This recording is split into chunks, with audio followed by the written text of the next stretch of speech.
শিল্পীদের বা শিল্প গোষ্ঠীকে অনুদান বা সাহায্য পাইয়ে দেওয়ার নামে ভুয়োদের তালিকা দিয়ে লুট হয়েছে কোটি কোটি টাকা। ঠিক যেমন আবাস যোজনা সমেত নানান যোজনায় লুট হয়েছে। একটা উদাহরণ দিই, বাংলায় প্রায় 10 লক্ষ কীর্তন শিল্পী আছে। সবাই একটু মন দিয়ে শুনুন, বাংলায় প্রায় 10 লক্ষ কীর্তন শিল্পী আছে, ছোট বড়। তাদের মধ্যে প্রায় 5 লক্ষ শিল্পীকে দিয়ে 2016 সাল থেকে মাসে 4,000 করে একটা অনুদান দেওয়া হতো। তাদের কাজ ছিল আগের সরকার এবং আগের মুখ্যমন্ত্রীর গুণগান করা, পথে ঘাটে ঘুরে।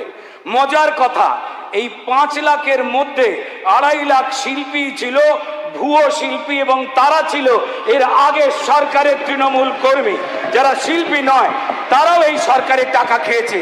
আমি জানি না আমাদের এই সদনে ওদিকে সেই শিল্পীদের মধ্যে কেউ কেউ বসে আছেন কিনা। হিসাবটা দিই কত টাকা চুরি হয়েছে।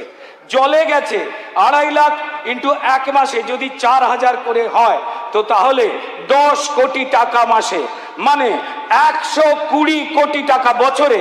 আর 2016 সাল থেকে 2026 সালে যদি এই চুরি ধরা হয়, তাহলে 1200 কোটি টাকার ভুয়ো শিল্পীর নাম করে শুধুমাত্র কীর্তন শিল্পীদের কাছ থেকে চুরি করা হয়েছে। ভেবে নিন, শিল্প ক্ষেত্রে এই রাজ্য সরকার বিভিন্ন ক্ষেত্রে যে শিল্পীদের সহায়তার নামে বা যে গোষ্ঠীদের সহায়তার নামে যে টাকাটা দেয়, ওই আবাস যোজনার টাকার মতো সেগুলো ভুয়ো।